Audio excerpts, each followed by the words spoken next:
En 1874 était créé le Club alpin français. Près de 17 ans après le précurseur Alpine Club britannique, et alors que la plupart des pays de l'arc alpin ont déjà leur grande institution de montagne, la France se relève tout juste de la défaite contre la Prusse. Dans une troisième république balbutiante, c'est d'un élan patriotique tourné vers la jeunesse que l'idée du club, déjà esquissée avant le conflit, voit enfin le jour. Les alpinistes des Alpes, des Pyrénées et même de toutes les grandes villes vont bientôt se constituer en sections pour former les jeunes générations à l'alpinisme. À l'occasion des 150 ans de l'institution, replongeons-nous dans l'histoire du Club alpin français.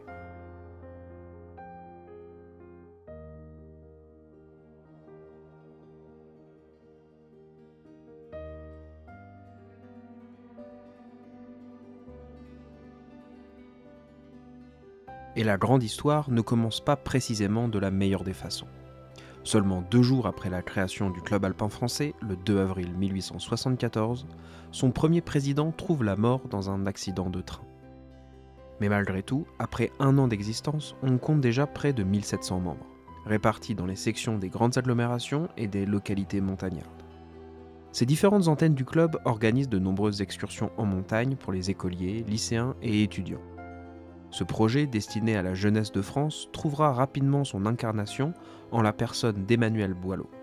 En 1877, le baron de Castelnau, âgé d'à peine 20 ans, réussit l'un des plus grands exploits de l'époque.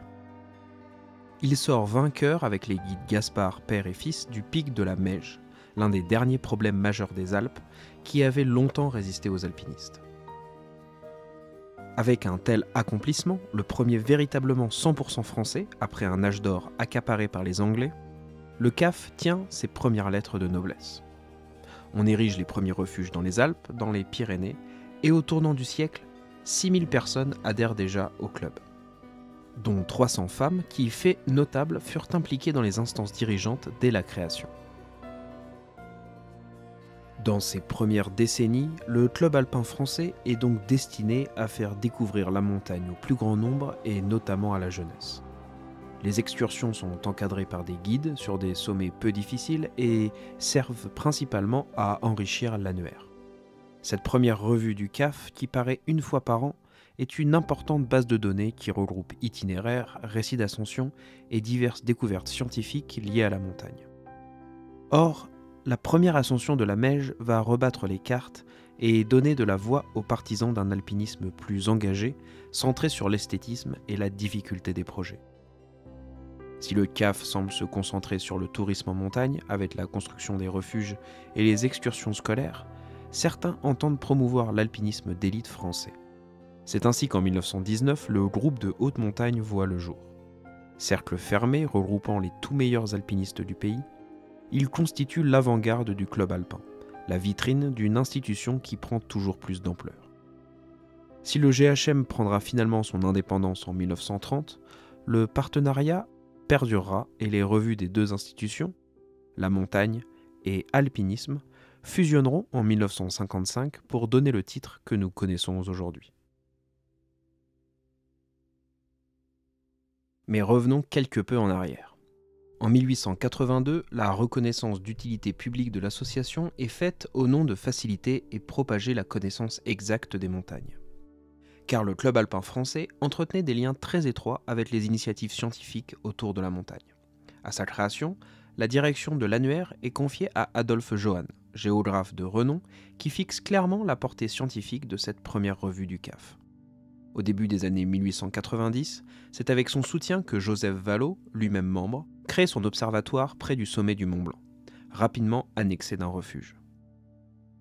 Et au début du XXe siècle, c'est la cartographie des hauts massifs, alors très parcellaire et imprécise, qui va occuper un certain nombre d'alpinistes scientifiques. Henri Vallot, Franz Schreider, mais surtout Paul Heilbronner seront membres de la commission de topographie créée en 1903.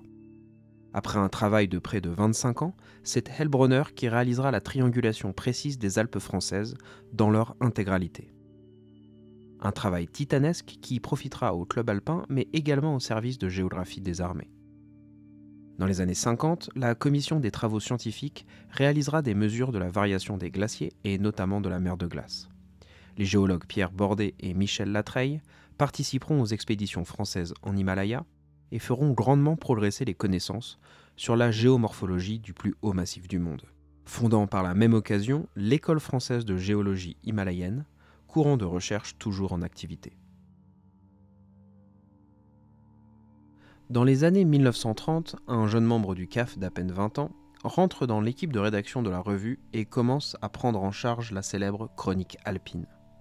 Cette rubrique éminente, qui rend compte des hauts faits de l'alpinisme mondial, est une véritable institution en soi. Sa rigueur et sa passion dans la tâche lui valent rapidement le surnom de dictionnaire vivant des réussites alpines. Alpiniste de très bon niveau, il peut se targuer d'avoir grimpé avec les plus grands noms des années 1930 et 1940, dont la plupart sont aussi ses amis.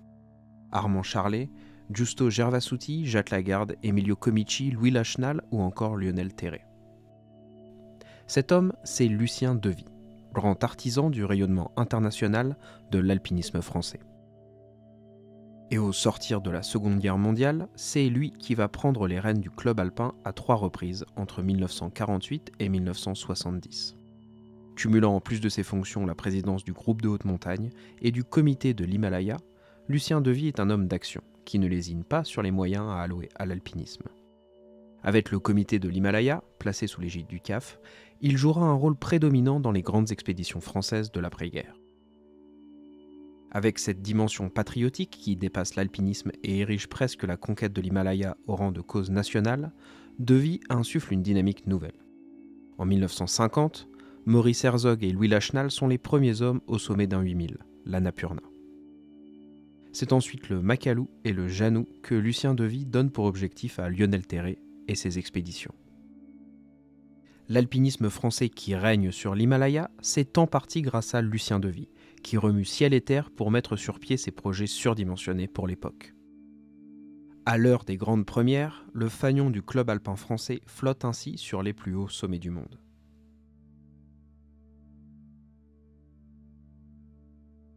En 2005, la Fédération des clubs alpins prend le nom de FFCAM. L'organisme gère aujourd'hui près de 120 refuges à travers la France et compte 110 000 membres licenciés dans 435 clubs différents. 9 000 bénévoles font aussi vivre les clubs locaux et encadrent les activités d'alpinisme, d'escalade et de ski de randonnée proposées aux adhérents. En 1990, le club alpin renoue avec le groupe de haute montagne pour créer le groupe Excellence, dans l'idée de former la future élite de l'alpinisme. Lancé officiellement en 1991, le géant façonne depuis plus de 30 ans les talents prometteurs dans l'alpinisme de haut niveau. La FFCAM a également reçu la délégation du ministère des Sports pour l'encadrement de l'escalade de glace auprès du grand public et comme sport de haut niveau. C'est la fédération qui sélectionne les équipes de France pour les compétitions organisées par l'Union internationale des associations d'alpinisme. Enfin, en 2010, c'est le groupe féminin de haute montagne qui voit le jour, dans le but d'accompagner les femmes vers l'autonomie et l'excellence. De la première ascension de la Meije au géant en passant par l'Annapurna et le Makalu, le club alpin français, devenu FFCAM, a donc posé les bases de l'alpinisme de haut niveau en France. Sans pour autant jamais perdre de vue sa mission de découverte de la montagne et d'encadrement envers le plus grand nombre, il est à l'initiative de la création de nombreux refuges et de projets scientifiques de grande ampleur. Il incarne en fin de compte l'histoire de l'alpinisme et des sports de montagne français, entre excellence et transmission.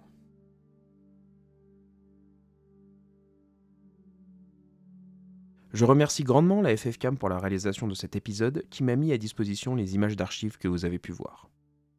Si cet épisode vous a plu, comme d'habitude, abonnez-vous, partagez et commentez, cela aide beaucoup pour le référencement. Je vous dis à très bientôt pour un nouvel épisode.